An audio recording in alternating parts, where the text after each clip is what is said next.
Morning and welcome everyone. It's Ross Joyce here, the President of Annecto, and I am joining you from Wurundjeri country. I'd like to thank you all for attending today. The theme of our AGM this year is authenticity. Authenticity is one of the 4 principles of Annecto's practice framework, and also our theme for the 2023 showcase and our annual report. At Annecto, we aim to stay true to our vision and values. We pride ourselves on showing up. When we say we'll do something, we do it. As an organisation, we continuously question and measure ourselves to make sure that we are always working towards our goals. We believe that every story matters. We want the voices of both our staff and the people we support to be heard and listened to. This will be the focus of today as we look at the many achievements from the past year and listen to real stories from the people we support and our fabulous staff. Just a couple of housekeeping issues before we begin. Today's event will consist of the annual general meeting, followed by a showcase of highlights and stories from the past 12 months. In the AGM section, members will be asked to vote on motions by turning on their camera and raising their hands. We will then count the votes on the screen. If anyone has questions throughout the event, we ask that you please type them into the Zoom chat and we'll follow these up for you before the close of our event. The full event will be recorded and it will be available for viewing on Annecto's YouTube channel here in the coming weeks. I'll now call on Uncle Ray Minniecon for the Acknowledgement of Country. As we hear Uncle Ray's words, we recognise that no matter where we live, work and play in Australia, we are on Aboriginal or Torres Strait Islander lands. We acknowledge the Aboriginal custodians of the lands we live and work on and pay our deep respects to elders past, present and emerging. We acknowledge their traditions, cultures and ongoing connections to country of both land and waters. Today, as I said earlier, I'm on Wurundjeri land. If you know what land you're watching from today, please share this with us by typing the name in the Zoom chat. Over to you, Uncle Ray.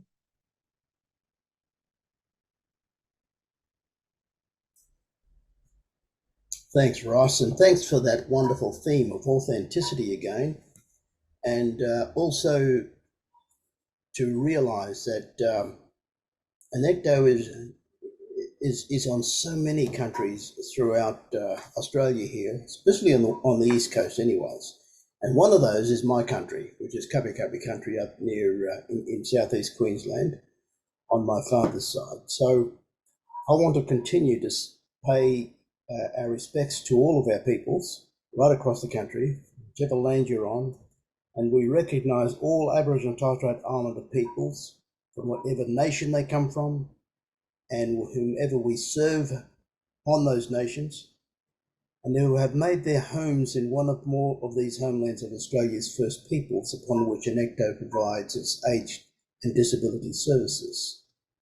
We also honour the strength and resilience of Aboriginal and Torres Strait Islander peoples who have been forcibly removed from their lands, such as the stolen generations, and many others who were also forced to relocate from their country to missions, reserves, or other communities without having a choice in doing so. Annecto recognises Aboriginal and Torres Strait Islander peoples who have never freely gave up their rights to Australian land and waters, and as such, sovereignty was never ceded. Thank you, Ross. Back to you. Thanks, Uncle Ray, for those words. Next item on our agenda is looking at apologies. We've received one apology from a member today, and that is from Jill Linklater. Next item refers to accepting the minutes of the 2022 AGM and has the following motion: that the minutes of the annual general meeting of Annecto Incorporated held on Thursday, the 17th of November 2022, via Zoom conference be accepted. Firstly, I'll just remind members to turn cameras on to vote. Could I have a mover and a seconder for the motion, please? I've got a mover from Michael Johns, seconder from Cole Furlanato, and I'll put that motion. Those in favour? Those against? And that motion is carried. Thanks, everybody. The next item is the President's Report, which I am very pleased to present. The 2022-23 financial year was a very productive period for the Annecto board. In the spirit of continuous improvement, we worked on consistent terms of reference for our subcommittees, defined the roles of directors, and improved communication between our formal meetings. The board also grappled with increased costs and gained a greater understanding of safely supporting the most complex and vulnerable within our communities.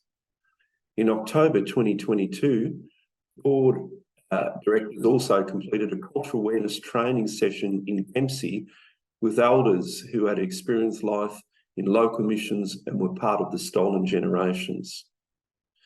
The directors were able to understand the journey of Aboriginal and Torres Strait Islander people who were removed from their families or experienced significant discrimination, and involved us visiting important sites where people had experienced trauma as part of their childhood. This immersion in culture and history helped directors appreciate the impact of decisions made in the past on the well-being of our First Nations people. It was truly a fabulous experience for all of us, and we thank the uncles and community for welcoming us and sharing their stories, and also thank all the staff who helped pull this together. The following is a summary of some of the work within each of the board's subcommittees. Firstly, we'll turn to the Culture Committee. The committee looked at Annecto's role in regard to the voice to Parliament and recommended to the board, which was adopted, that we should take an educative approach by presenting the facts and providing accurate information to our staff and stakeholders. Another part that they worked on solidly was the diversity inclusion strategy, which was monitored, and the concept of an ambassador role was initiated and is being developed for specialist communities. The Business Committee. Risk management was refined during this year with a clearer picture of strategic risks and treatment plans. Organisational and operational KPIs were confirmed and monitored, with a greater understanding of the unit cost to deliver services. This will greatly assist the board in underpinning its strategic considerations for current or future service provision. The Governance Committee. They undertook a skills audit of board directors, which was concluded highlighting areas that require focus for training or support and for our next round of recruitment. In addition, the committee looked at new governance requirements impacting for both aged care and disability services. I'd like to thank my fellow directors for their passion, support and commitment over the last year, and acknowledge the impressive work of our CEO, Cheryl, the entire executive leadership team, and of course, their support staff. Finally, a huge thank you to each and every member of our Annecto staff for working through another big year of change and continuing to work in the face of many challenges to support people to remain in the community and live a good life. The directors truly appreciate all that you do each and every day. I'd now like to move to item 4, which is looking at the appointment and reappointment of directors. We've had a few nominations and we actually have 2 new members and a reappointment. Firstly, I'd like to advise that after more than 19 years of service, I've decided to retire from the board. The end of this AGM will be the end of my term as a director of Annecto. It has been an incredible pleasure to have worked alongside many talented and committed directors over the years, as well as highly capable and passionate executive leadership teams, and most importantly, the many staff that help to deliver services and supports for our clients. It has been an amazing ride through some incredible highs and thankfully not too many lows.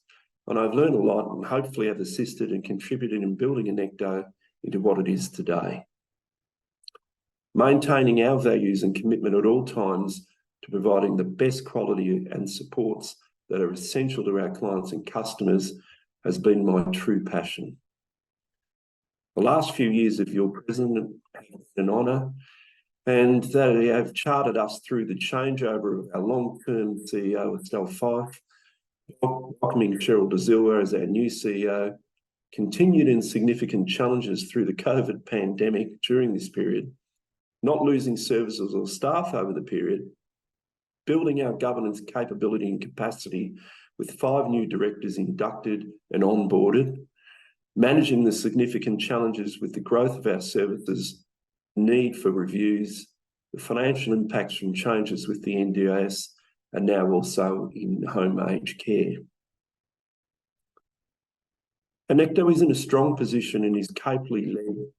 Cheryl as our CEO, the executive leadership team, and all of the management group. The board are about to have 2 new directors added following this AGM, who you will hear more about shortly. Finally, I'd like to particularly thank my current fellow directors for their support, their passion, their insight, and their continuing commitment to our service. Annecto is in fine hands, and I'm certain that its future is assured. Back to the appointment and reappointment of directors. Prior to the closing date of Wednesday, the 1st of November 2023, nominations were received from the following members and approved in accordance with the Annecto Constitution. And I'd like to just give you a bit of background on each of them in order. Appointment of Jill Linklater as director. Jill is a non-executive board director, a registered nurse, a consultant in health, disability and aged care, and a standards accreditation assessor. Her consultancy work spans projects in the private and public health sector, government sector, aged and disability, and rural sector. Board governance experience from Jill includes health, aged care, and disability services in the public and not-for-profit sector, and senior executive positions in both state and Commonwealth health departments. This is combined with experience as a consumer advisor representative in the public and private health services sector and on peak advocacy bodies. Jill is a fellow Australian College of Nursing, a graduate of the Australian Institute of Company Directors, and a fellow Governance Institute of Australia. In 2001, she was awarded the Federation's Honorary Medal in the community. Now I'll move to the appointment of Ross Coverdale as director. Ross commenced as a youth worker with the Salvation Army and progressed to become a general manager. During his 17 years with the Salvos, he established and developed innovative programs for the homeless, refugees, and people living with a mental disability, and is a determined advocate for the marginalised. For 3 years, he worked in Zimbabwe at a hospital and undertook a range of village-based community development activities. He has managed a number of award-winning partnerships, including with the Bill Gates Foundation, Disney, the Royal Children's Hospital, and the University of Melbourne. Ross was the CEO of Arulun, a highly regarded disability support provider, for more than 12 years. He is a graduate of the Australian Institute of Company Directors and has completed studies in strategic management at the Harvard Business School. Ross has widely researched disability housing, having travelled to 9 countries and developed workshops for parents and carers. He currently operates a consultancy that has a range of clients across the health, community service, and disability fields. I think from those 2 introductions of both Jill and Ross, you'd be aware that we've got some significant capacity and capability coming onto the board with their election. But I'd also like to talk about the re-election of Michael Nazzari as a director. Michael and I know each other very well, and Michael has held positions as chair of a charitable not-for-profit organisation, general manager at the Institute of Chartered Accountants, and senior positions with the Victorian Institute of Secondary Education His expertise includes marketing, governance, risk management, and financial management. Michael is a certified association executive member of the American Society of Association Executives and was awarded the Order of Australia Medal in 2016 for his considerable honorary work in the business, education, and not-for-profit sectors. I think all three are really valued in terms of their directorship capacity. In accordance with the Constitution, as the number of nominations does not exceed the number of vacancies, I now declare the above members elected to the board, and congratulations to all three. I'll now call on the Treasurer, Michael Nazzari. Michael, for your Treasurer report. Thank you, Mr. Chairman. I'm pleased to provide the following report. The 2020-23 financial year was another challenging year for Annecto and the aged care and disability sectors in general. Major challenges included recruiting and retaining suitably qualified staff. Providers were burdened with heavy administrative compliance, experiencing reform fatigue, and dealing with higher running costs of operation. Despite these challenges, Annecto recorded a top-line revenue of $76 million, a growth of 14% from the previous financial year. The result is underpinned by the growth in the number of customers we supported. Annecto's HCP revenue growth was 13%, NDIS by 12%, and CHSP and STRC combined by 15%. Other revenue increased by $1.3 million due to the receipt of the $1.1 million COVID subsidy from the NDIA, with the balance of the increase derived from growth in market valuation of our investment portfolio. Expenses increased by 17%, with most of the increase coming from salaries and wages to service the revenue growth, with the balance of the increase due to the rising cost of operations, reflected by an average CPI of 6% for the financial year. While navigating through these challenges, Annecto continued upon its strategy of investment in its people, community, and systems.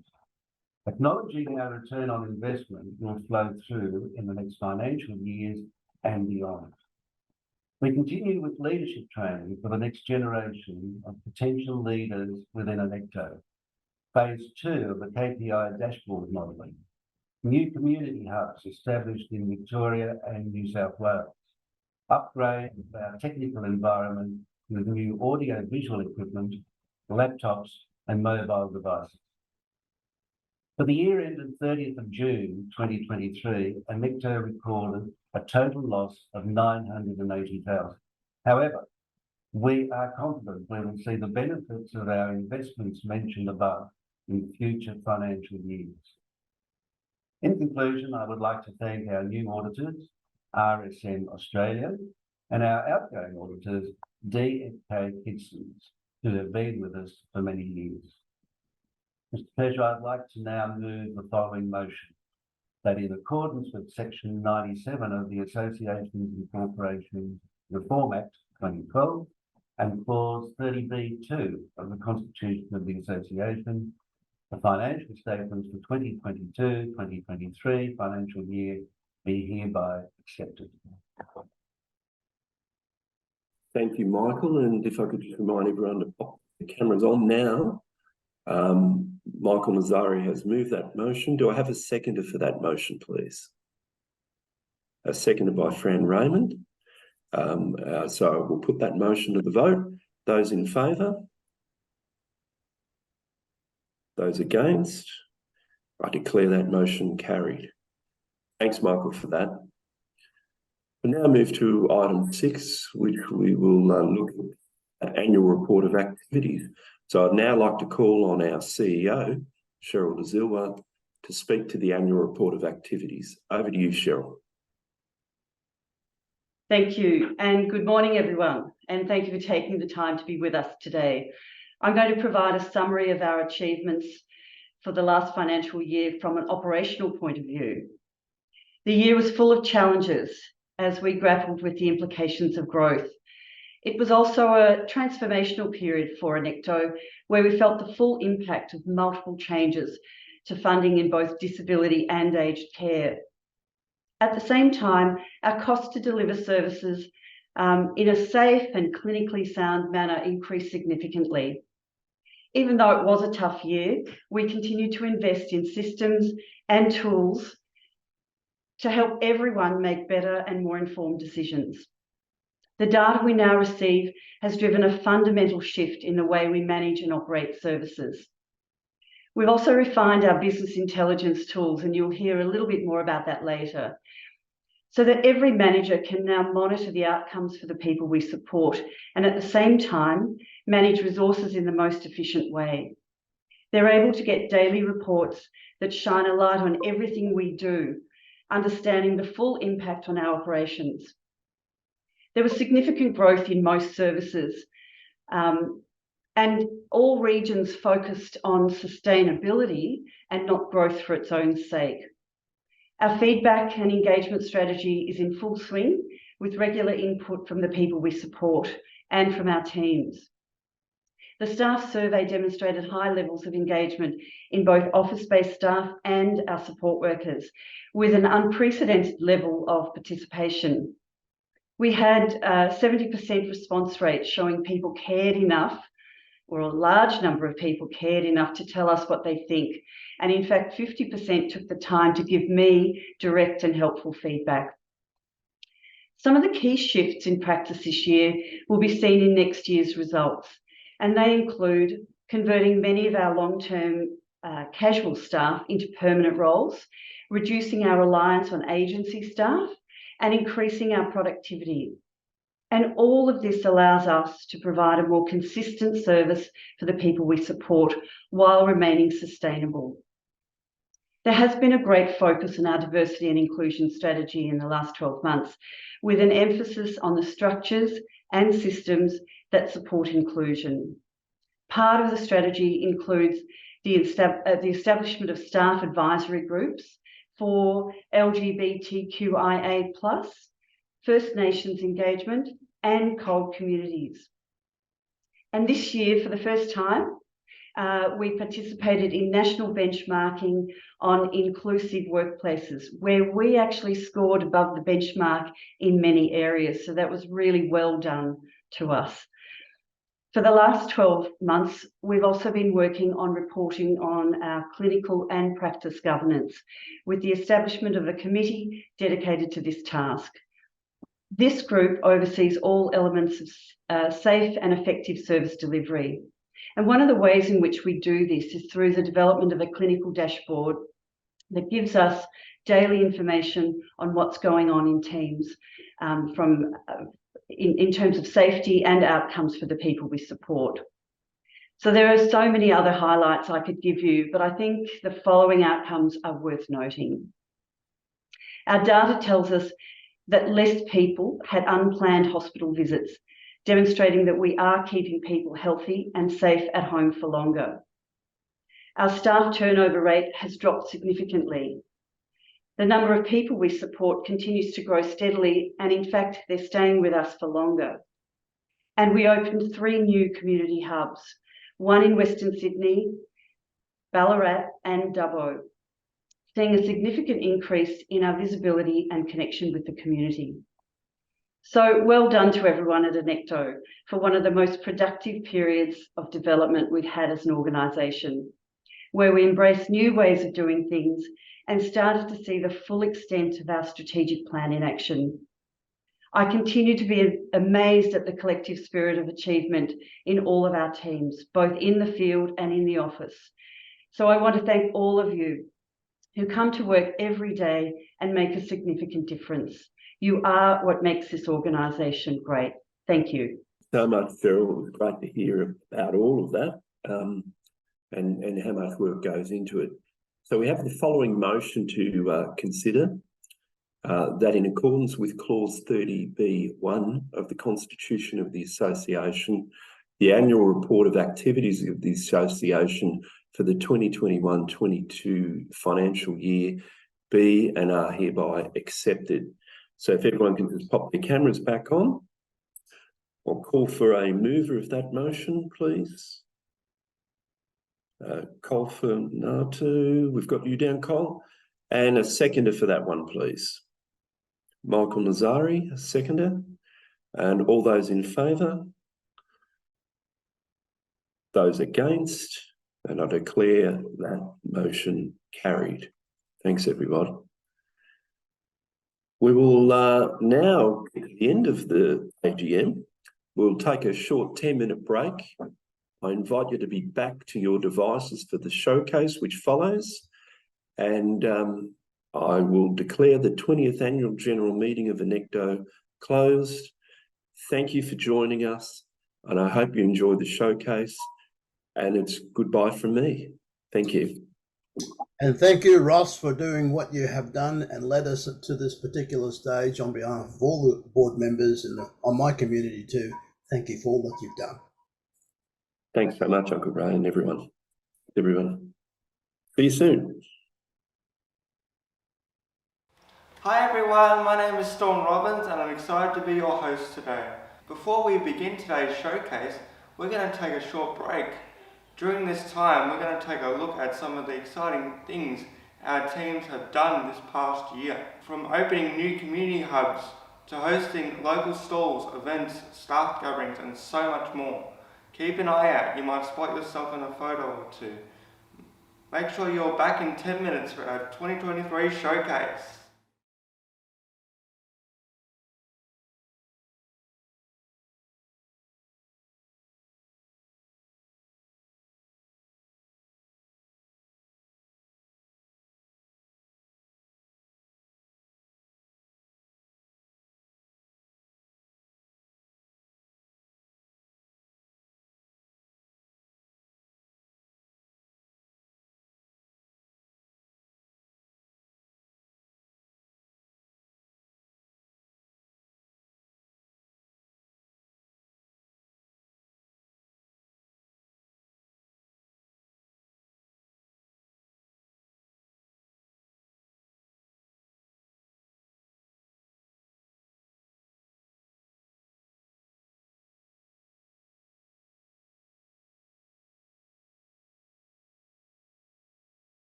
Hello again and welcome to Annecto's 2023 Showcase. I'm Storm Robbins and I'll be your host today. The theme of our AGM and Showcase this year is authenticity, which is one of the key principles of Annecto's practice framework. So what is authenticity? Well, there's a saying at Annecto, and that is, we say it and we do it. And at Annecto, we pride ourselves on showing up. We aim to be genuine, honest and accountable, and when we say something, whether it's the people we support, our staff or the community, we strive to do it. We take responsibility for our actions and our choices. We continuously question and measure ourselves to make sure that we are always working towards our goals and our vision. At Annecto, we truly believe that every story matters. We want the voices of both our staff and the people we support to be heard and respected. We continuously learn and grow through the sharing of lived experiences, feedback and stories. This year, our showcase will feature exactly that, real, authentic stories about the people we support and the work that we do. We'll explore today's theme and also highlight the work that we have done in line with our strategic goals. To get us started, we're going to take a look at programs of support in the Western and Grampians region. It focuses on listening to the people we support and running programs based on their wants and needs. We hope you enjoy our first story.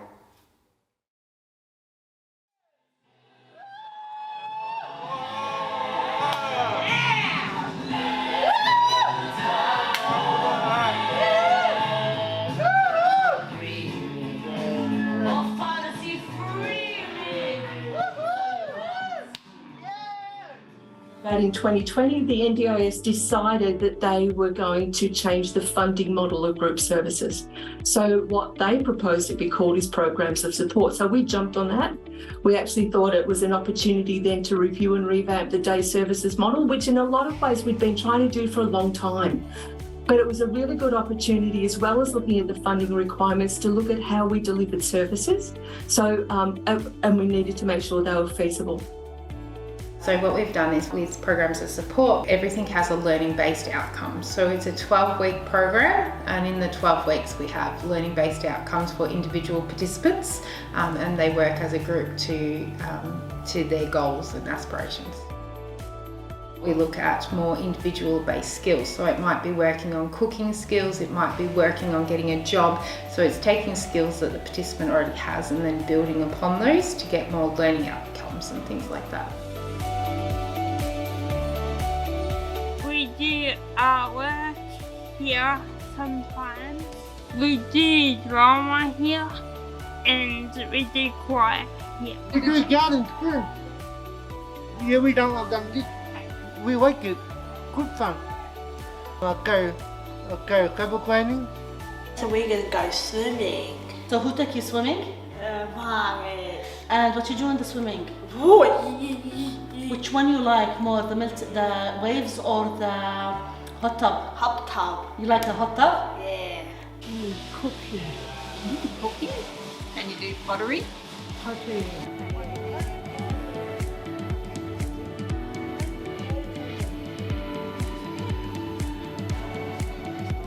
So some programs, might start off really well, but having that choice and giving the participant the choice to attend the programs, it has to be forever changing, because we're going by their feedback, their family's feedback. We're including the disability support workers' feedback as well on how good they work, because some disability support workers would be good in some programs supporting people, especially with the one-on-one and the group difference there as well. You're able to participate in a group program as a one-on-one participant, but have your one-on-one support team member. So it has to be forever changing. This young man we've got over here, Peter, when he first came into pottery, he didn't like touching any clay at all. I find that with a lot of autistic people, they don't like gooey stuff on their hands. And he's actually now getting on the pottery wheel with me, making pots, and he also does a lot of slip casting. And he's got to the stage where he comes in and gets the stuff out himself and gets himself all set up, and he'll actually be prompting staff to help him, not the other way around. So yeah, seeing someone achieve their goal like that's been really good. So keeping up with what the participants want is the biggest challenge, making sure that we are giving the participants what they want and what they need. Ensuring that we have the right staffing and the right equipment is also a bit of a challenge sometimes. And just making sure it's fun, interesting and interactive is the main job.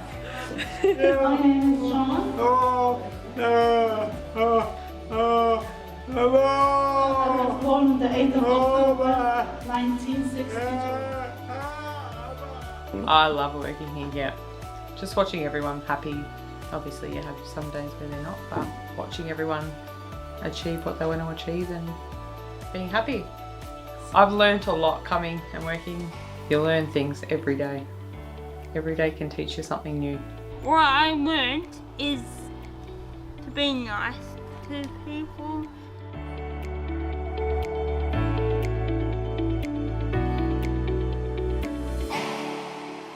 Thank you to everyone who participated in the video. It's great to see these programs going in the Western and Grampians region. Now we're going to take a look at two more stories. First, we're travelling to Dubbo, where we will meet Margaret. It's taken some time, but Margaret is getting back to doing the things that she loves with the support from Annecto. No matter her setbacks, Margaret remains her true, authentic self. Then we're going to talk about data. It's important to measure ourselves and question the work that we are doing. Guided by Strategic Goal 5, which focuses on making informed business decisions, our third story explores some of the data that we have collected this past year. This data supports key decisions about the work that we do and our impact. Let's take a look at our next two stories.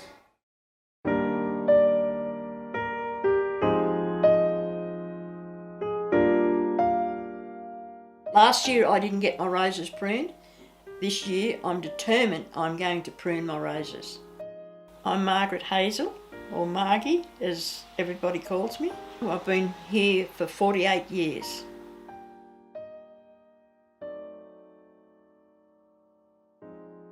I didn't actually start with Annecto. Philip, my son, started with Annecto. We were with another provider, but they weren't very nice. So that was sort of the start of it. And then last year, I was going to Wellington on the Thursday, and I got this really bad pain in my back.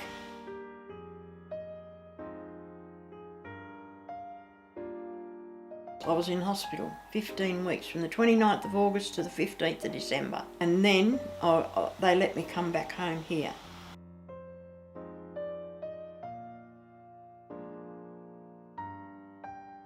The girl from Wellington used to come up here of a weekend and shower me. And then I had different ones coming all the time, which was throwing me no end, like strange people every day.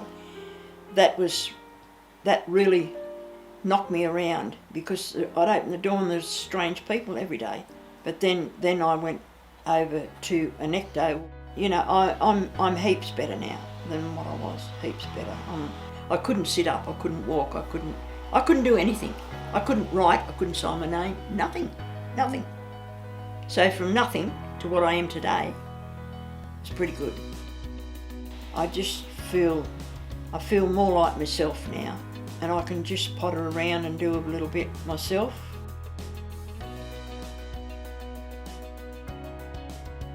They're all catalogued in like overseas. There's 2 rows from overseas, and all the rest are states and different places that I've been, but all the ones from overseas have all been given to me. So I've just put them all in there. But it's a big collection, and I love them. I really love them. And I'm in the cycle club here too. Like, we've got about 42 trophies altogether, counting the track and road. But I've got a lot of awards that I've won.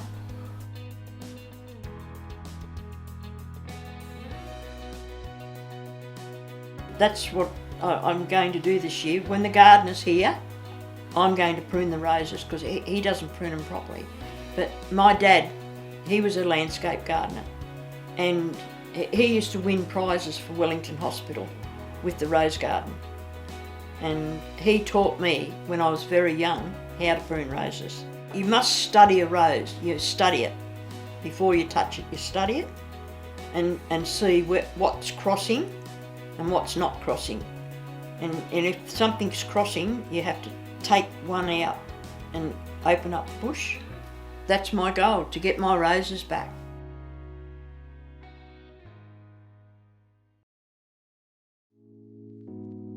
In 2021, we set a goal to use more data to inform our business decisions, customer journey, and impact. This was our commitment to evolve as an organisation, to always look at the evidence and never make decisions based on assumptions. Data tells us a story. Through numbers and trends, we can see the reality of a situation, which holds us accountable to do something with this information and leads to real change. We know words aren't always enough, and we're proud to be using data to support our path forward and fulfil our purpose.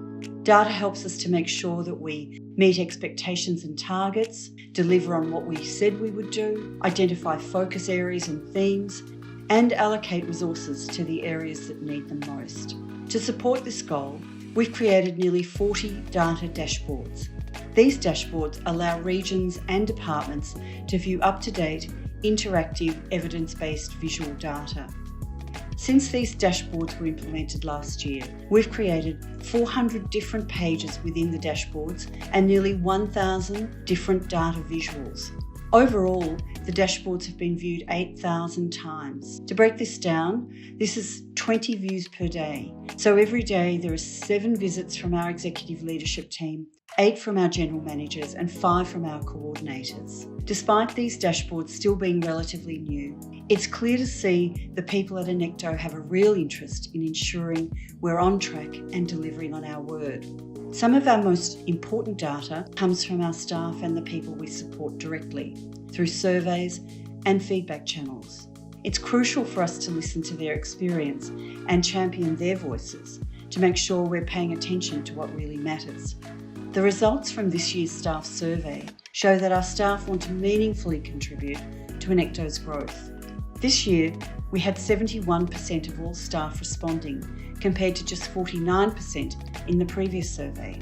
And 66% of our frontline staff participated in the survey, compared to 41% in the previous survey.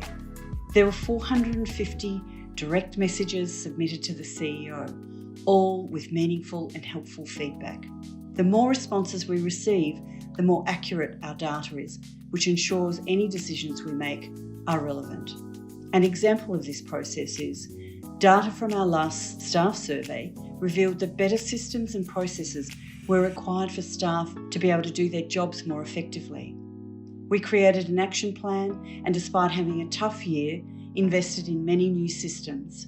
New systems require not only financial investment, but time and resource investment too. We have many plans in place to improve systems overall and are excited to see the ways they will shape the way we work in the future.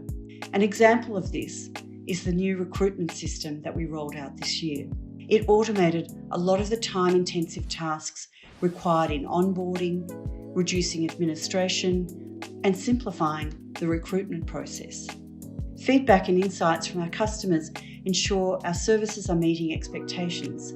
This year, we had 36 out of 50 customers rate Annecto as a 9 or 10 in interviews conducted by an external consultant. We also saw significant improvement on 10 out of 12 questions in the customer survey, and 200 customers nominated support workers for an award to recognise their efforts. We use this customer feedback data to inform our focus areas. As an example, feedback from customers showed the importance of having familiar staff. This strengthened our focus on improving the employee experience. We significantly reduced our use of agency workers, transitioned many staff from casual to contract work, giving them security and stability. And as a result, we've seen a 9.4% improvement in annual retention and loss of staff reduced by 10%. This is only the beginning. As technology and our systems evolve, we will have more opportunities to weave feedback and data into all we do. Most importantly, these decisions have seen an increase in customer and staff satisfaction and well-being. Thank you for watching. Now we're going to hear about the great work that our Sydney team is doing in their local cold communities.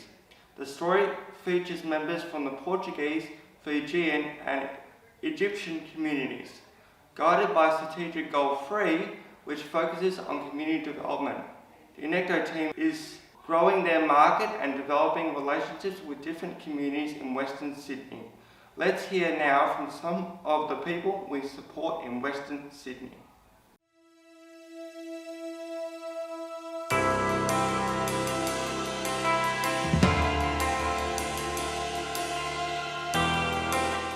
My name is Savitri Krishna. I was born in Fiji. I came to Australia when I was 25 years old, and I'm 72 now. I am Makram Mashriki. I come from Egypt.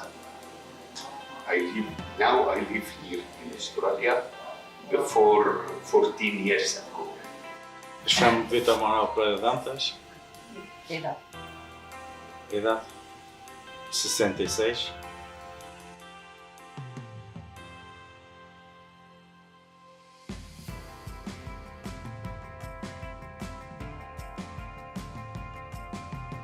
For me, different, difficult for me because I am not a good English. But I need to talk to him. This for me very, very important for me. I'm happy because all the stuff here very good, and if everything good for bingo, for Eid, everything good. Acha que desde que você veio para a companhia tem ajudado? Sim, tem-me ajudado um bocadinho. E como? De que maneira? A convivência que eu tenho tido. Agora, em relação aos australianos, é um bocado diferente, embora eu entenda um bocadinho, mas depois falta a pedalada para falar. Sinto-me bem, quando preciso de qualquer coisa, tenho o apoio delas, tanto da Diana como da Vera, como exclusivo do esposo da Vera, também é amigo, sinto esse apoio. Because it is quite hard for someone that's a non-English speaker. So the fact that Annecto does have myself and Vera on board that speak and, you know, understand Portuguese is always helpful for him. Yeah, I do enjoy it. The ladies there, they're very friendly. My age group, you know, we understand each other. Talking to them, you know, sharing things. I stay at home, get very lonely and all that. It really helps to get away from the house, you know, mix with people. She's very open-minded, and here I think one of our auntie and you are very best friend now. Yeah. Jean.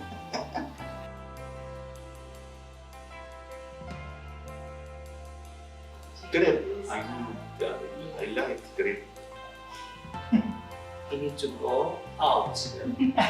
He asking for a trip. Because I have every place in Australia. Yeah, you need to discover Australia more.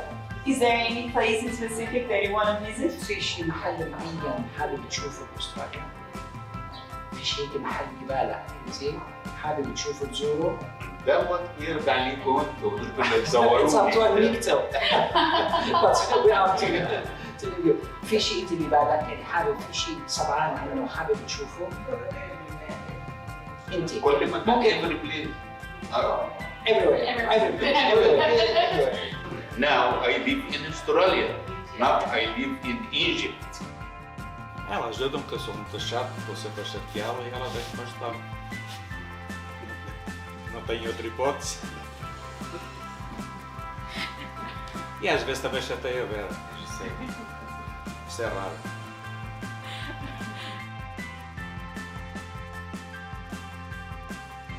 myself and Vera actually, I'm looking forward to be able to get into the Portuguese community and hopefully, build a relationship and bring people aboard like Vitor, who does have, communication issues, or there's a barrier because of language and whatever else. So yeah, I do look forward to being able to do that and building that connection and relationship with the Portuguese community.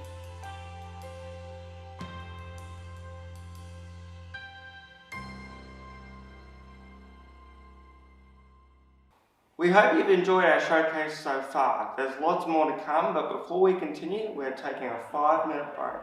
You may like to take this time to check out our annual report and read more Annecto stories. All you need to do is scan the QR code we will display on the screen. We'll be back with more stories, our award presentations, and a live cross to each Annecto's team. See you soon.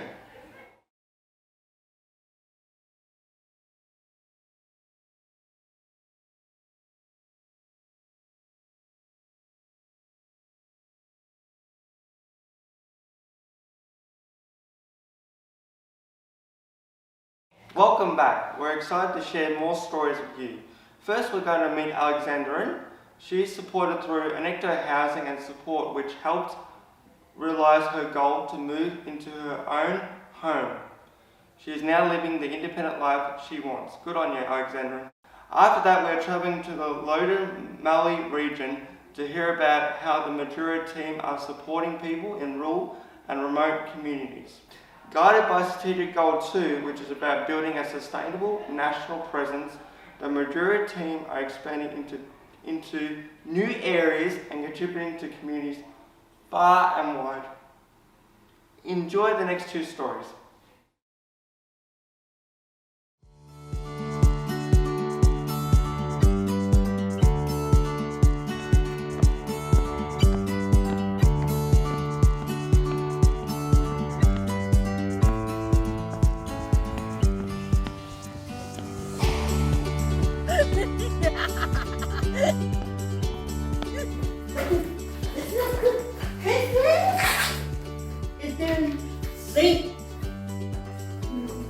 Chair, header, rail, all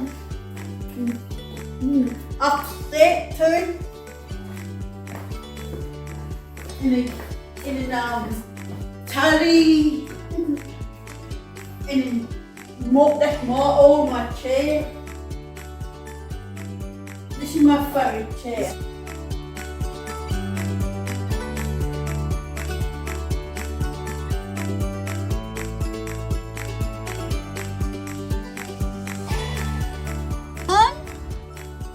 Missy, Mary, Daniel, Mary Boss, Laura, Alexandrine, Emma,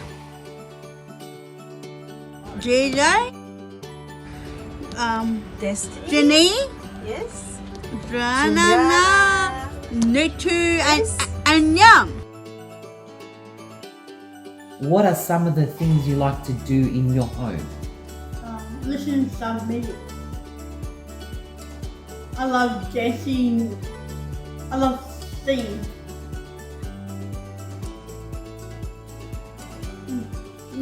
I love party. Do you do the cooking? Yeah, cooking, yeah. You're cooking dinner, what is it? Pasta. And what else is going with the pasta? Pasta sauce. What's in the sauce? Loaf and black bean. All your secret herbs and spices. Lovely, yeah. And all. Thanks for sharing, Alexandrine.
it's crucial. If you don't have trust, you've got nothing.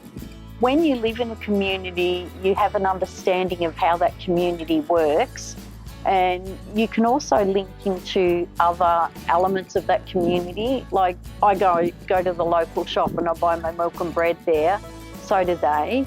So there's all that connectivity, and you know, the church is part of the place as well. So there's all these links, and when people already know you, when you come into a job, half your battle's won, because they're not afraid of you, they trust you, they know who you are and what you're about. And I think that goes a long way, especially in small communities. What we've noticed over the last couple of years is the lack of service provision in some of the really rural and remote locations, such as along the Mallee Track. So the Mallee Track is from Oyen right through Walpyup, Underbull, out to Murrabble, nearly at the South Australian border, and then further into Yarriambiack Shire Council as well, so Patchewallock, Tempe and Woomalang. Well, I'm Betty Dundee, and I've lived in Oyen, nearly all my life. You know, people who come from Melbourne and say to us, "Oh, what do you find to do up in the country?" I said, they just want to come up and try it. I have exercises on Monday morning. Once a month I have church guild on a Wednesday, PAG on Thursday, Probus on Friday morning, and senior sits in the afternoon. And then I have church on Sunday and we go out for lunch after church, so I'm a busy lady. So I like to mix with people. Well, they said on that, I don't know whether I read it in the paper or heard it on the telly, but they say mixing with people like that is good to keep away from dementia. So I'm hoping that's right. What we see from these small country towns is if they can't get the support that they need, they actually move out of the location to be able to access supports and services. And, you know, for these small country towns that we're supporting, they're really, they've been there forever and a day. They're farming communities and they're really proud of the fact that they can do that. So to be able to provide support in their actual locations is really important. Well, I'm Gloria Lorraine Hickmott and I'm 87 and I've lived here in this house for 29 years. We built it. Yeah, so, and previous to that we lived on a farm.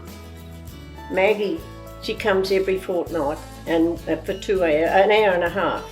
She does all the floors and the wet areas and the toilets and shower, which is wonderful. You don't have to get down on your hands and knees to do that, which is good.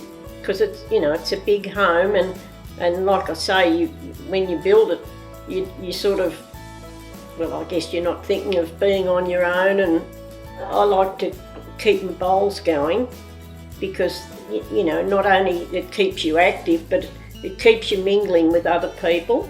And I've bowled for over 30 years and it's a wonderful outlet. It's not just about the cleaning, it's not just about the personal care, it's about the whole relationship between Annecto, staff and client, and it's all important. I've lived in Mildura my whole life, and although we're probably now not considered a small town, I do love to live in the area that we do, and I'd always acknowledge that some areas aren't as fortunate as we are here in Mildura. It's easier for us to access the services that we can. For those that live along the Mallee Track and in Yarriambiack Shire, it's not as easy for them to get those services. And if I can help one person to get a service that they need to help them live a better life, then that's what I'll do. Because at the end of the day, they deserve it. And it is really, really difficult for some people to get those services.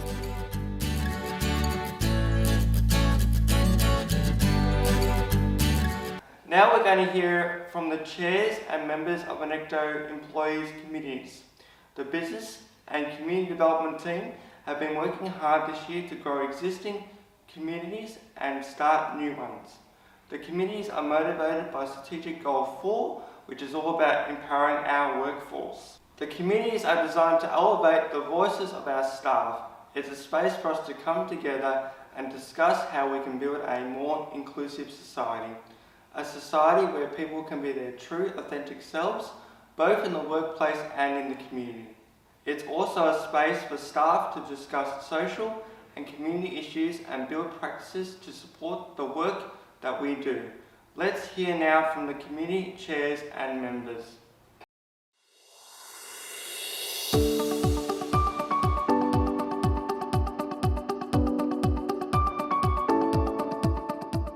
The COLD Employee Network aims to promote cultural diversity and build a safe and respectful space for staff from culturally and linguistically diverse backgrounds to connect and share their stories.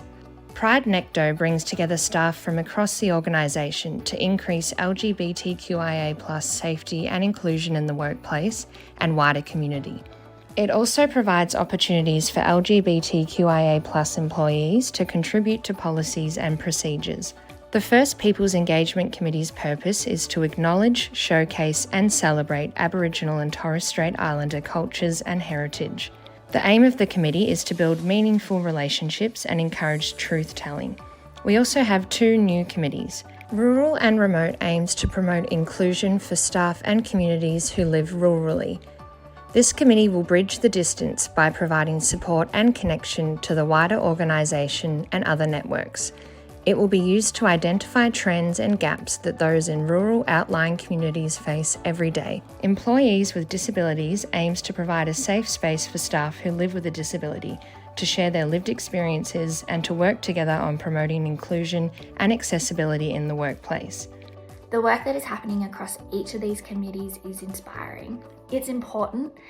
It can be confronting to listen and learn where our processes and systems still have gaps and room for improvement, but they are becoming incubators for change.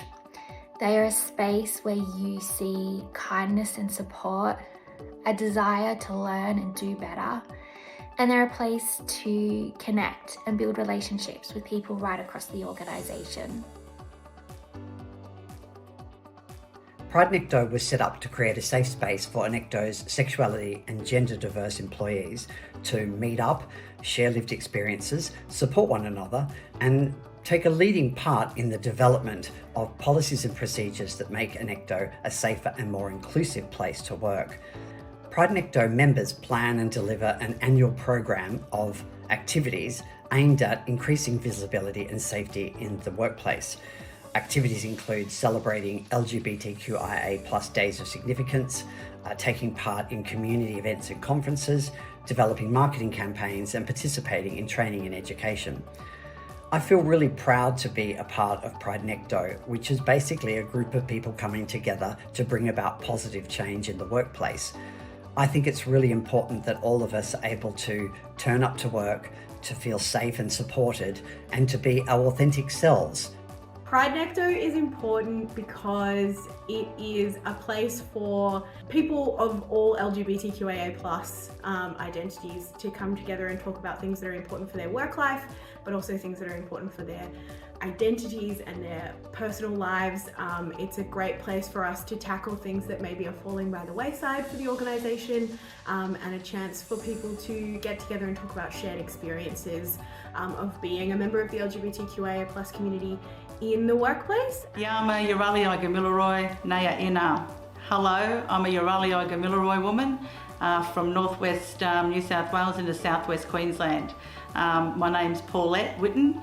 I've grown up in Darug country pretty much all my life and pay my respects to the Darug, but also pay my respects to the elders past and present of the area in which you're viewing this video from as well. First Peoples Engagement Committee, which is a committee that I lead, and the membership is made up of Annecto staff that would like to join to improve their knowledge and capabilities of working with Aboriginal and Torres Strait Islander communities as well, and we do that in several different ways. Annecto created this called Employee Network Committee as a platform for any staff, especially for COLD employee, to come forward and share their values and what is important to them. From this forum, we are learning from each other, and this learning and education reflecting on our service delivery, how we provide support to our customer. This committee demonstrates a commitment to being an inclusive and diverse workplace that is welcoming and supporting of all employees.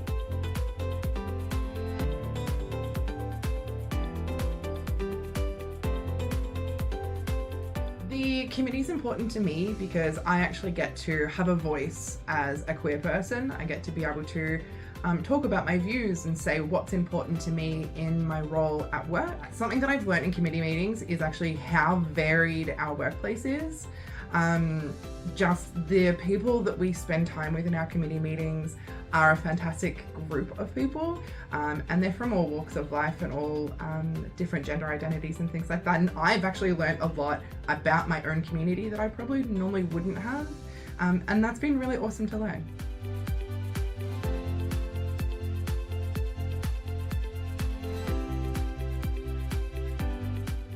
It has been a pleasure to be a part of Annecto First Nations Committee. I have learned a lot about First Nations since then, and now I am more comfortable in engaging with First Nations of Australia. So Annecto is important to me as this is a way for me to connect with the wider Pride network within Annecto. This committee allows for the Pride network within the regional areas to have a say and be recognised and valued, as the community within the regional areas can be very different from those of our city community members. This committee has taught me that I'm not isolated within our area and that I have a network within my organisation and colleagues which allows me to connect with my colleagues from all over Australia.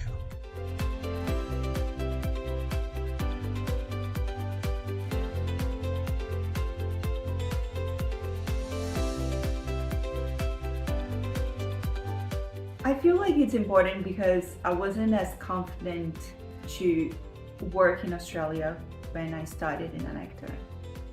I worked in Australia before in retail, but doing an office job, it's very different, and it feels really good to see people from other places, other parts of the world that are part of Annecto. I feel like there's a sense of belonging as well and representation.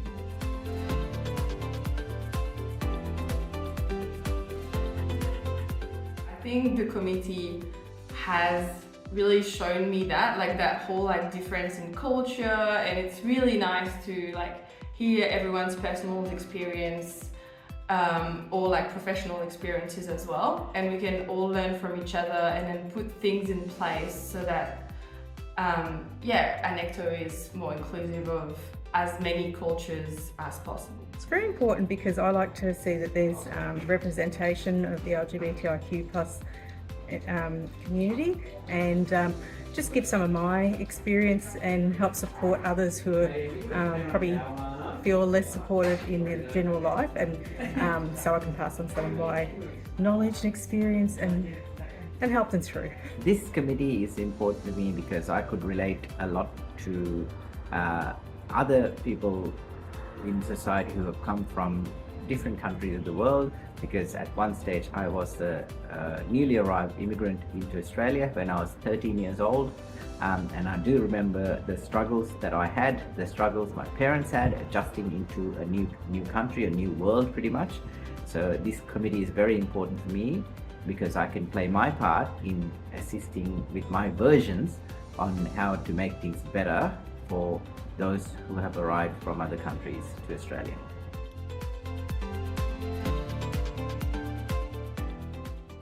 Thanks to everyone who participated in the story. Now for the final story of our showcase. We're going to meet the team from SEMR who are running social support activity groups for the people they support. These activity groups are designed so that people we support could build more social connections within their communities and keep active at the same time. Guided by Strategic Goals 3, the SEMR team are focusing on community development. They have built a program that focuses on the social impact of the people we support. Let's take a look at our last story.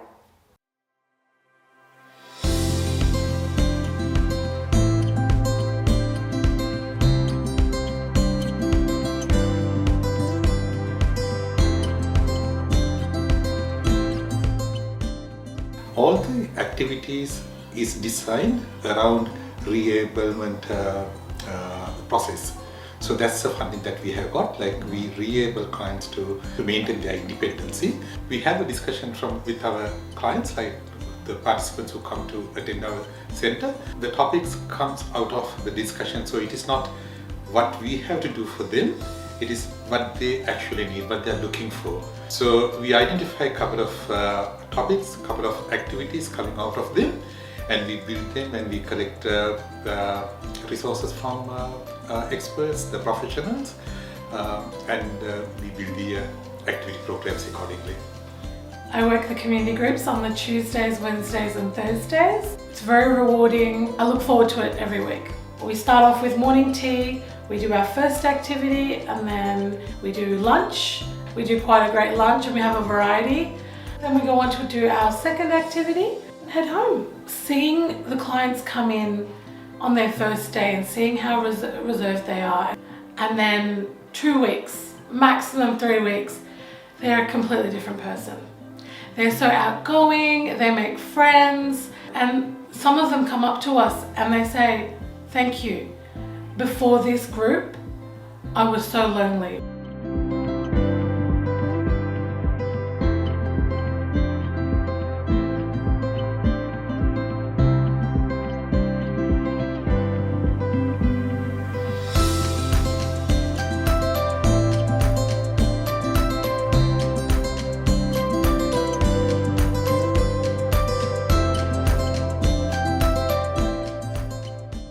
Everyone feels like family here. Everyone interacts with each other, and people think they can't do things, but the confidence they get when they're doing the things, it's amazing to see. The smiles, the laughters, and just the joy of being here, and the respect that we get from everyone is unbelievable. Everyone's made to feel that you are an individual, you can do things, and we have the games and activities that really make you feel important. I would say it is something that everyone wants to be cheerful, everyone wants to laugh, everyone wants to have joy in their life, and this is what these kind of groups bring. It brings you joy, it brings you dignity, it brings you friendship, it brings you everything that's good in this world, honestly. I started here in January this year, and it's been a godsend. It's a real turning point for me personally. It's helped me to learn how to be around people again, socialise, have the courage to take a risk even in fun games. It's been a real godsend. It's taken me back to when I was young at school, as far as, you know, you're able to mingle, and it's a natural thing when you're young.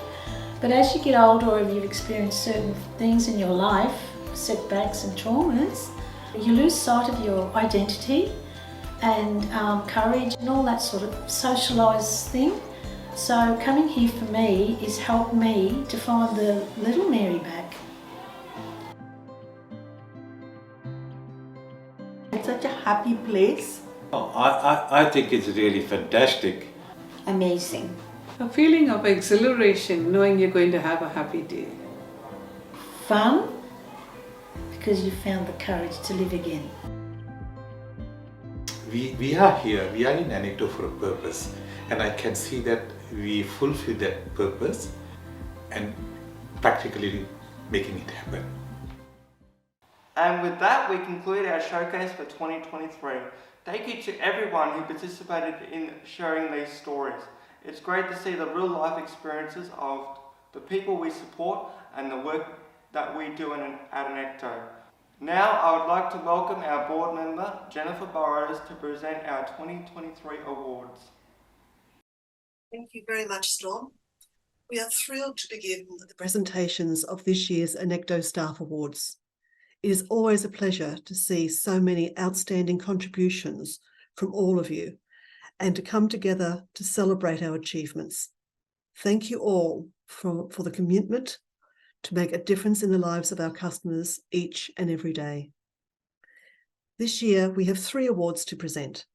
2 new awards, the Annecto Going the Extra Mile Award and the Customer Champion Award, as well as the Ron and Nellie Cahill Award. So let's get started. Firstly, the Annecto Going the Extra Mile Award, or GEM Award for short, recognises staff who go beyond the call of duty to deliver positive experiences for our customers and Annecto.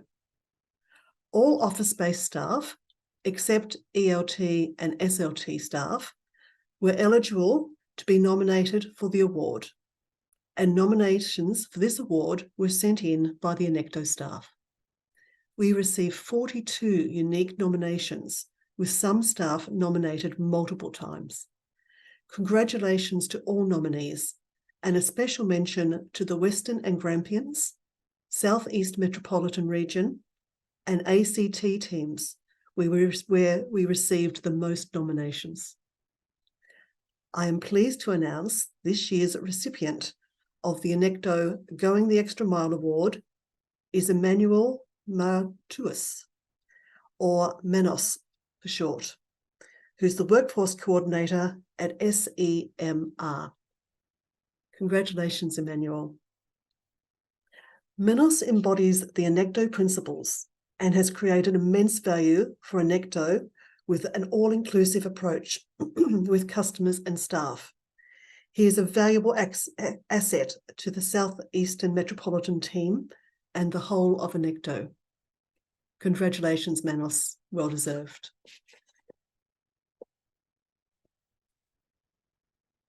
Our next award is the Customer Champion Award, which recognises support workers who selflessly support our customers' lives, take time to understand their individual needs, and help create positive experiences for them.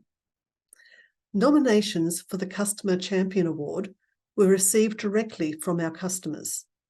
This year, we received 186 nominations, with the top 3 regions nominated being the Northern Metropolitan Region, Loddon Mallee Region, and Western and Grampians.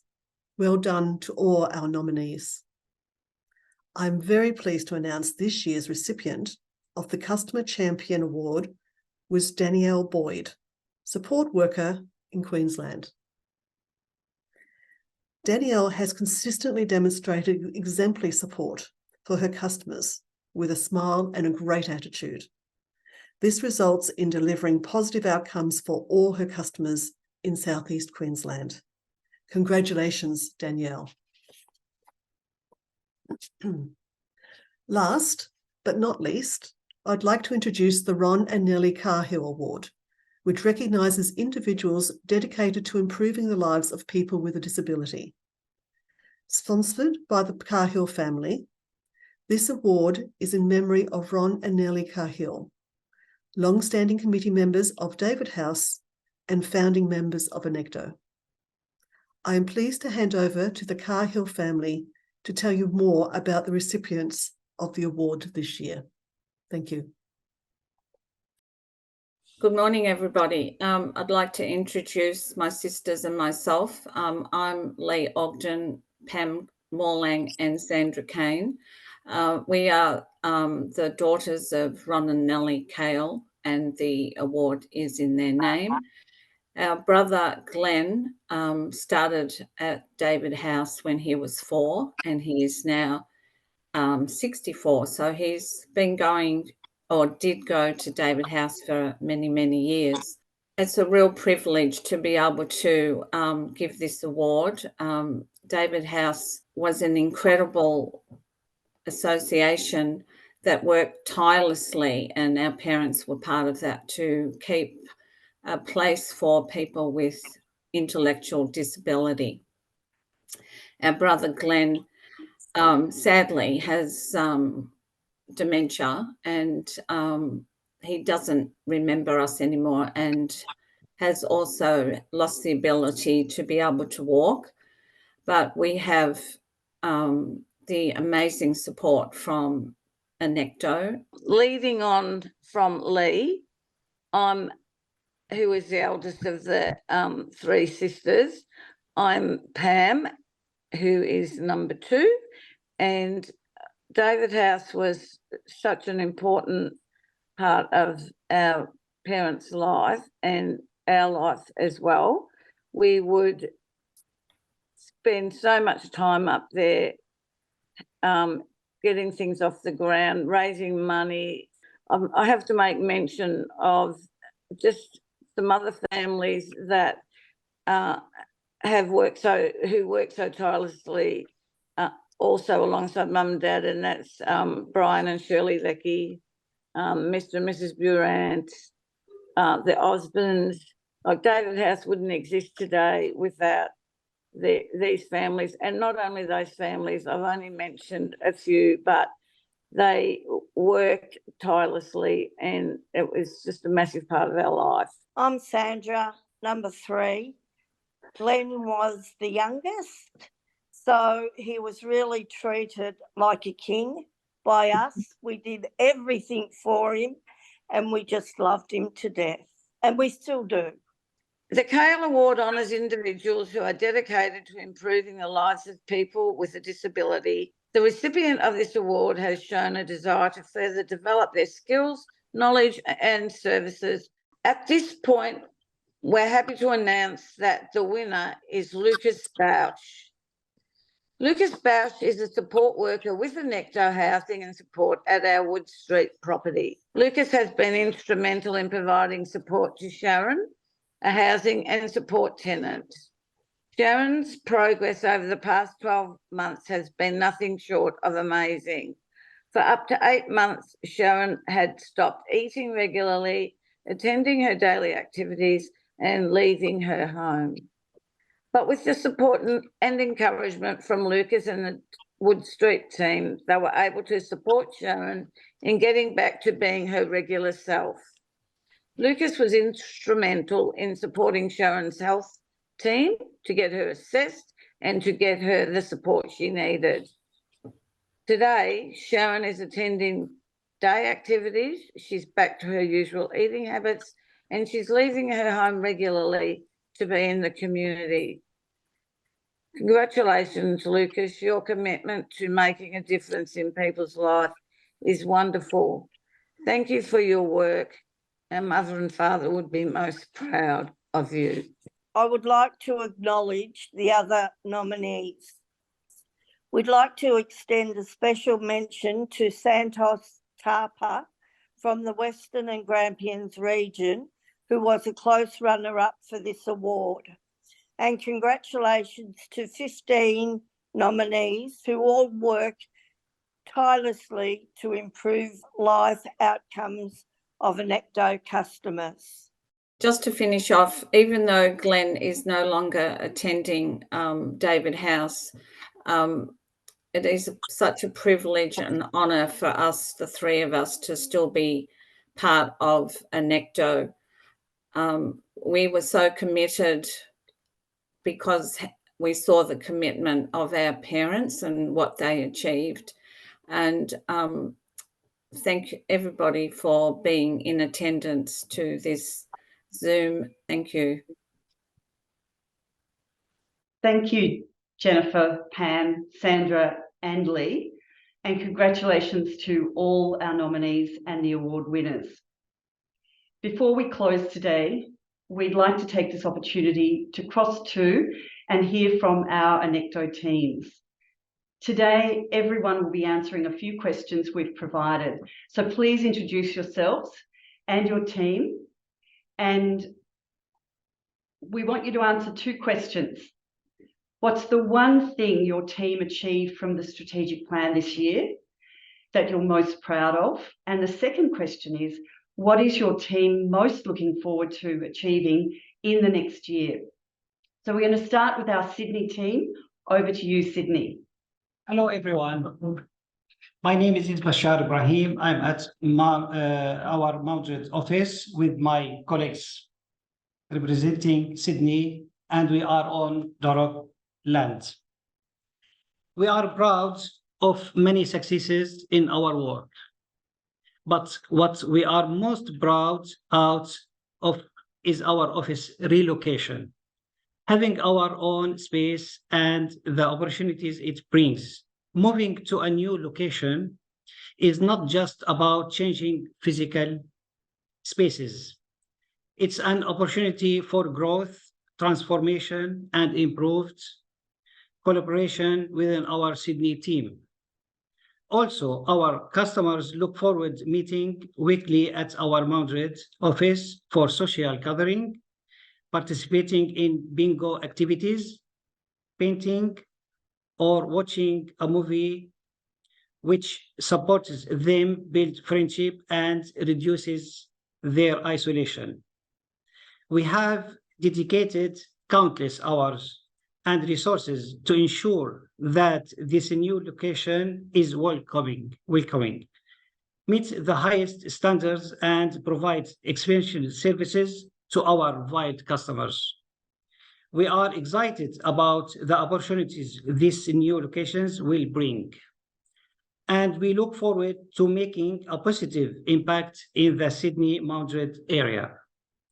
In the next year, our team is most looking forward to furthering our community engagement efforts in Sydney. We are committed to supporting and empowering various communities, including the Filipino, Portuguese, Nepalese, and LGBTIQ communities. Our goal is to continue developing meaningful connections and providing various resources to these communities.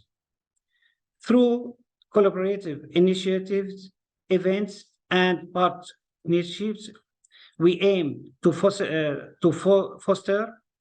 inclusivity, celebrate diversity, and address the unique needs and challenges faced by these communities. We are excited about the opportunity to make a positive impact and create a more inclusive and supportive environment for all. Thank you all. Now let's hear from our colleagues in Greensboro team. Thanks. Good day, everyone. I'm Atinuke Kolade, a case manager at the Greensboro office in the Northern Metropolitan Region of Melbourne. I do want to acknowledge the traditional owners, the Wurundjeri people, and pay my respects to the elder past and present and emerging, as well as all Indigenous Australia. This year, our NMR team showcased incredible resilience and dedication. A standout achievement is our success in enhancing staff engagement and development in the recent survey we had, reflecting our commitment to customers and also the staff who are the backbone of our service delivery. In terms of internalization of support worker hours, last year we were at 42%, and within the past 12 months, we've increased our support worker hours to 82%. These has significantly improved our service quality and reduced errors in invoices. Looking ahead, the NMR team is excited about maintaining this progress and implementing our operational business plan, which aligns with Annecto's strategic roadmap. Our goal is to internalize all nursing and allied health services, enhancing support for our customers, and we are also very eager to grow our customer base in the home care package space, exploring opportunities within Commonwealth home support programs. We are proposing home care package information sessions for the existing CHSP customers to ensure a seamless transitions and enhancing the customer journey in aged care. Our primary focus is to enhance community inclusion, empowering our customers to be able to make more independent choices and about their well-being. As we embark on this journey, I'm so honored to work with this dedicated team, and I'm very excited about the achievement that lies ahead in the coming year. Thank you. We'll hand over to the Ballarat team. Hi, I'm Tanya Wild from the Loddon Mallee team, and I'm on Latchi country in the Mildura region.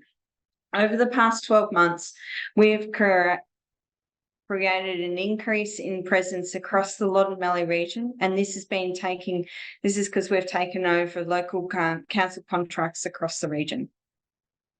We've seen an increase in the number of support workers and customers across a number of small towns across the Mallee region, including in Oyen, Tempe, Walpia, Murrayville, Patchawallick and more. This has created a sustainable presence and commitment to the ageing population within our communities that we service. So we're looking forward to, in the next 12 months, empowering our workforce and customers to have a voice for the future to ensure we have the appropriate services in place. I'd like to now pass over to the Canberra team. Hi. Hello, my name is Jessie and I'm a case manager within the Capital Region, and we are located on Ngunnawal and Ngambri land. So in the Capital Region, we are most proud of the growth that we have had over the last 12 months. Since November 2022, we have increased our client numbers by 69%. Annecto have been recognised to provide a really high quality level of service, and this has been acknowledged by the way we have received referrals. We are often contacted by social workers from the hospitals, advocacy agencies, and even other home care package providers to assist people with their home care packages and every other needs they have. We have worked really hard over the last year to establish ourselves within our community by forming relationships with other organisations and attending community and networking events to really get our name out there and to learn what we can do better to provide services to our community. With the increase of our client numbers, we have also been able to expand our team, which is another thing that we're really proud of. We have been able to build a team who come from so many different backgrounds and bring so much knowledge and experience. We would not have been able to achieve this level of growth without the dedication from everyone that works within the Capital Region. Moving forward into the next year, we are focused on maintaining our quality of services and to continue to grow within ACT. Thank you. I'd like to welcome Dubbo. Hi. Hi, everybody. We are the Dubbo team from the Wiradjuri country. The one strategic goal we're most proud of is goal 1.1. We have successfully launched our new office in central Dubbo, increasing our brand awareness due to our location, enhancing our visibility and exposure, creating room for new partnerships, better client access and opportunity for staff growth. We are now able to open our new hub to social activities to promote engagement and mental well-being, resulting in reduced isolation. Our new location has strengthened our established partnerships and increased our client base in Dubbo and surrounding areas. The Dubbo team is most looking forward to doubling the workforce of the region, enabling us to achieve our future goal, supporting our target of 1,300 to 1,500 support worker billable hours per month by end of financial year. We are also looking forward to implementing the SAP actions, which were part of the outcome from the staff engagement survey action. This will foster and promote cohesiveness, collaboration, and inclusion amongst staff. I would now like to introduce the team from Ballarat. Thank you. Yes, we're good? Yeah. Okay, sorry. Good morning, everyone. My name is Lauren Cressy. I'm the Operations Manager for Programs and Support. We're coming to you live today from Bacchus Marsh, which is bordering between the Warrawong region and the Wathaurong territories of the Kulin Nation people. Things that we achieved this year, part of the strategic plan, in our pursuit for executing a strategic plan, our team's most rewarding accomplishments this year have been established a strong bond and present within the community of the Western and Grampians region. The team's efforts involved active participation in local carers expos and engagement with local schools across the Western and Grampians region.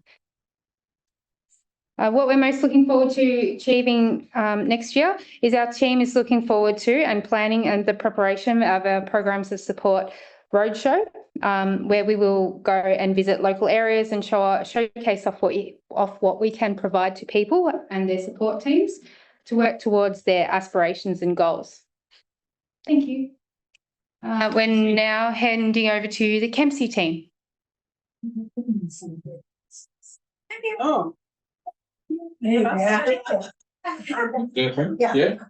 Hi everyone. We're the Mid North Coast team. Currently on Dungutty country.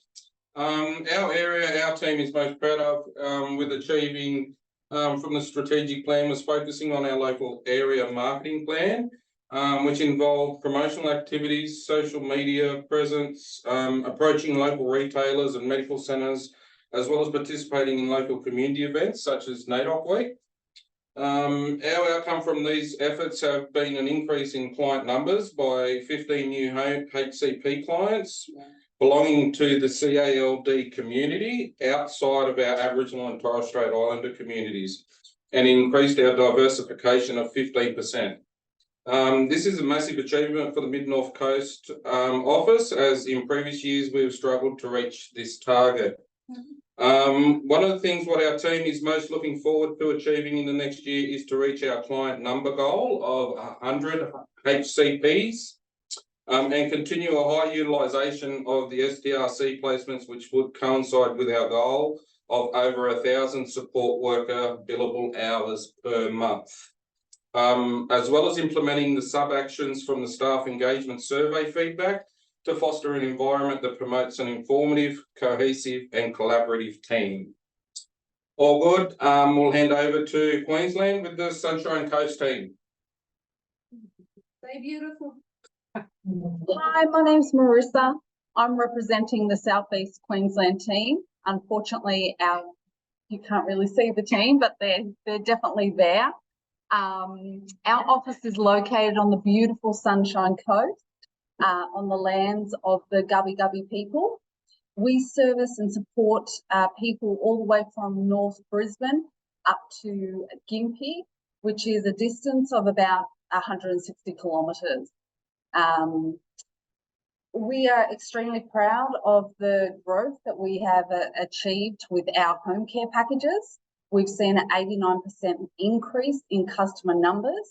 And I'd also just like to make a brief mention that Daniel Boyd, who's sitting next to me, Danny, who was one of our amazing support workers, has now moved into the role of a workforce coordinator, and she has just won the award, the Customer Champions Award. So well done, Danny. That's a fantastic thing.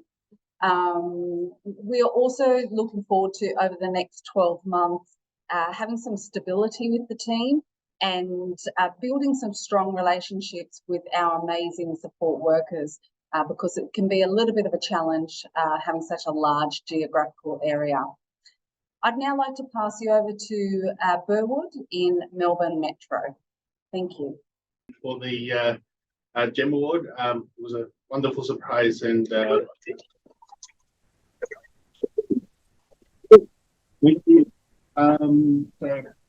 those who don't know, my name is Emmanuel, and I'm the workforce coordinator at SEMR in Burwood, home of the Wurundjeri people. I would like to pay respects to the traditional custodians of the lands on which we are meeting today.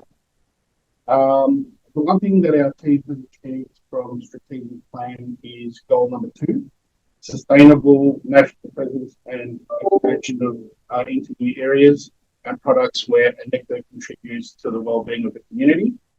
More specifically, objective 2.2, measuring our success with internalisation rates where SEMR have hit 96% internalisation for direct care services.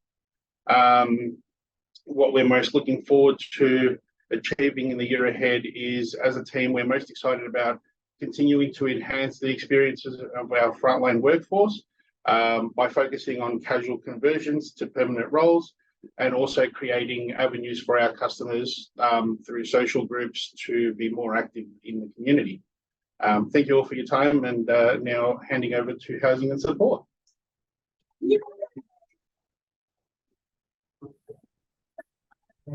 Hello.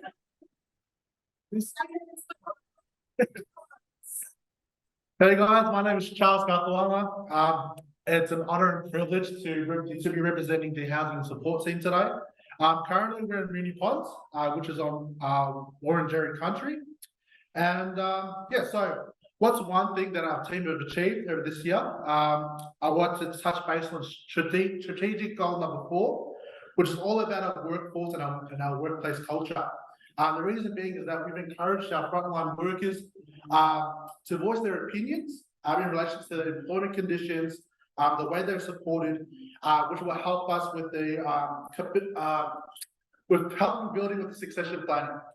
We're also proud to announce that we've also reduced the amount of agency use to about 1%. So it's so great to have the people that we care for having people that have familiar faces. What's one thing we're looking forward to next year? We're excited to open our new independent living sites, and we'll also be working really hard to help get the best outcome for the people we care for to ensure they reach their full potential. Next, I'd like to hand it over to Yarraville. Thanks, team.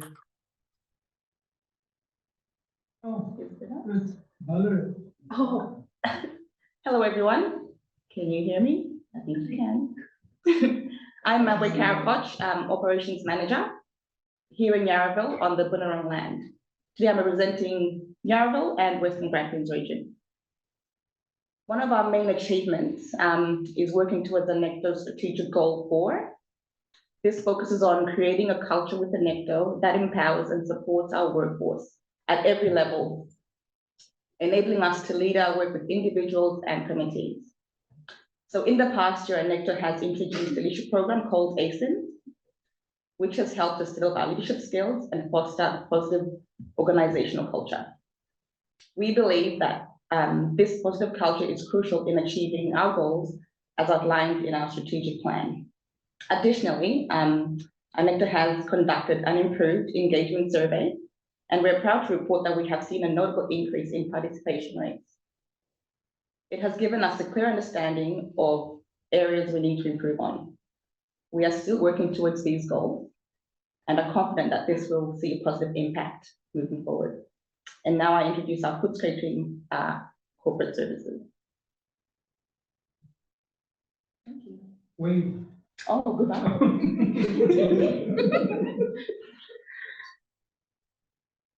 Still struggling with our systems. Oh, you can hear me now. Thank you. We made it. Apologies, everybody. So, hi, everyone. I'm Carolyn Smith. I'm the General Manager of Western and Grampians region. We are in the Ballarat office today on Wadawurrung country, always was, always will be. As a region, we have so much to be proud of and many achievements. In Ballarat, we are proud and excited that our new office is in a busy part of town that connects us with community and builds our Annecto profile. We have created a welcoming place for visitors, staff, and most importantly, the people we support. In the year ahead, we are looking forward to continuing to create a strong and skilled staff team and connecting people that are looking for fabulous support options. And I think I might be throwing to the Footscray corporate team. Thank you.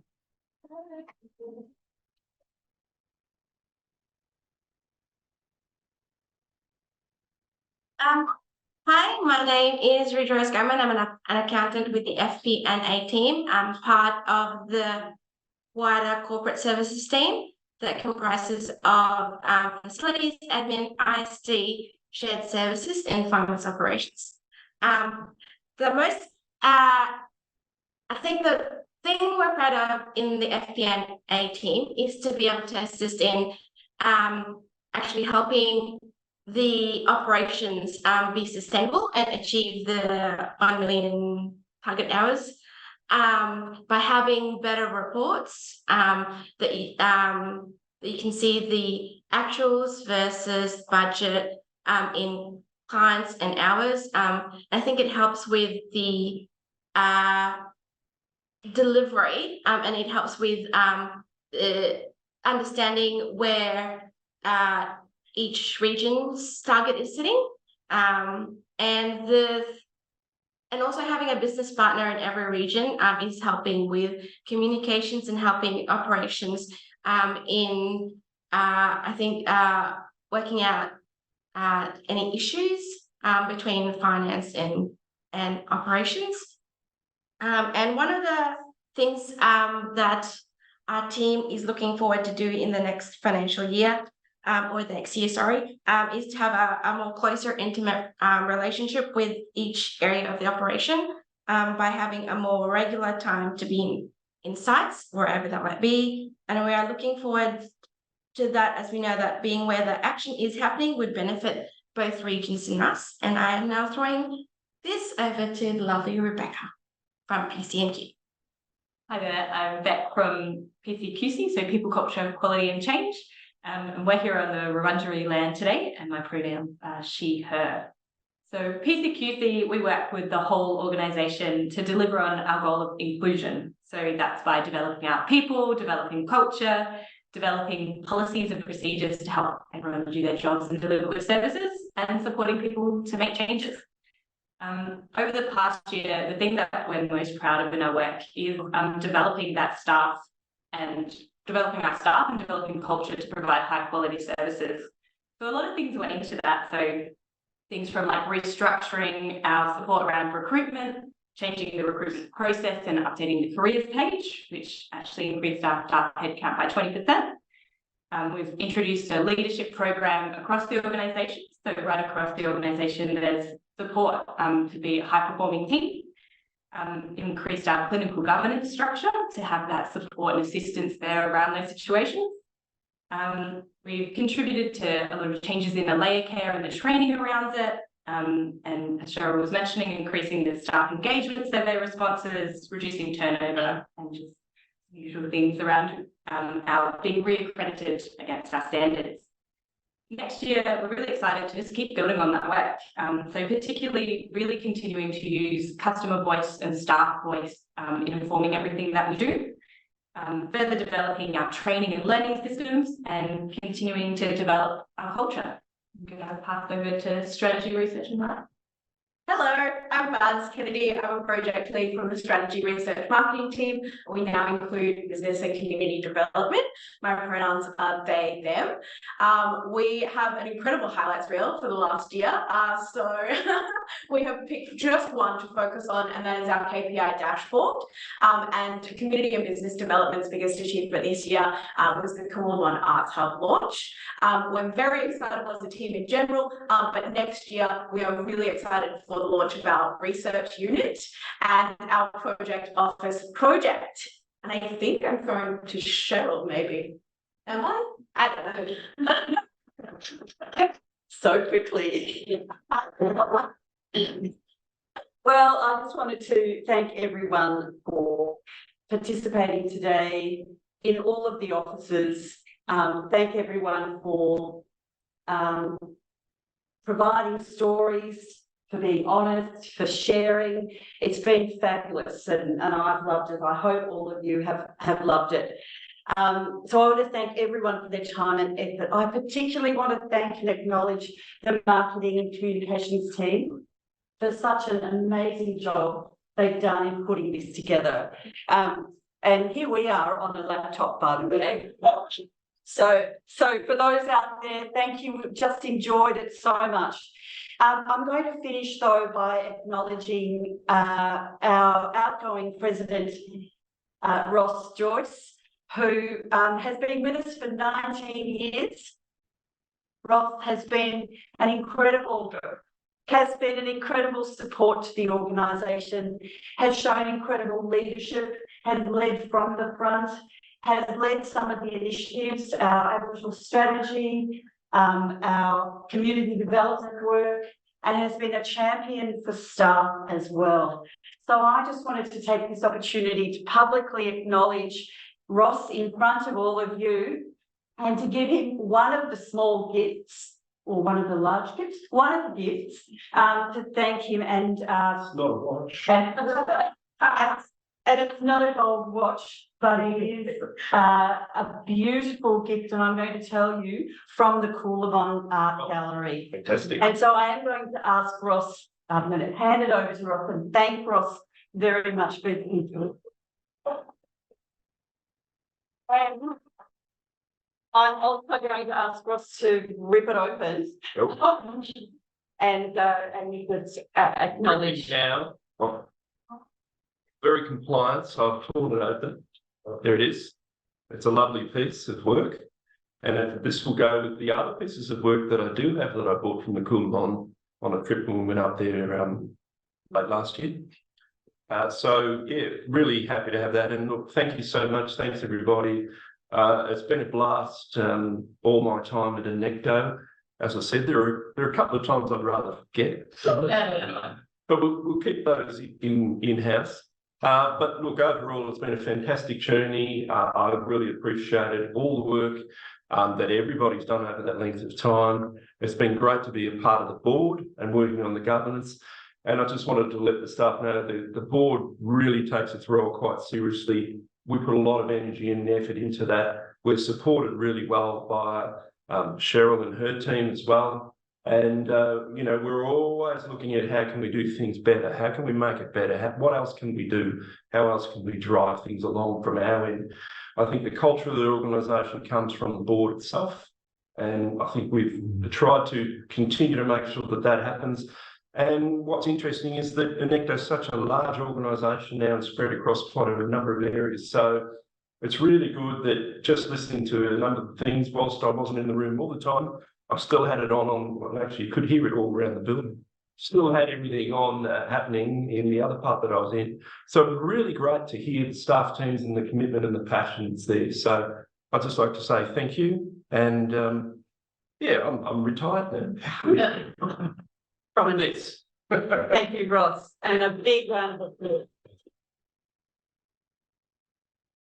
That brings us to the end of our 2023 showcase. We hope you've enjoyed taking a look back at what Annecto has achieved over the past year through the sharing of real stories and lived experiences. If you've enjoyed seeing stories about the work we do and the social impact Annecto has in people's lives, then we invite you to follow Annecto on social media. Scan the QR code we display on the screen and come along for the ride. Thank you for joining us this year. See you next time. Merry Christmas and a Happy New Year, and bye for now.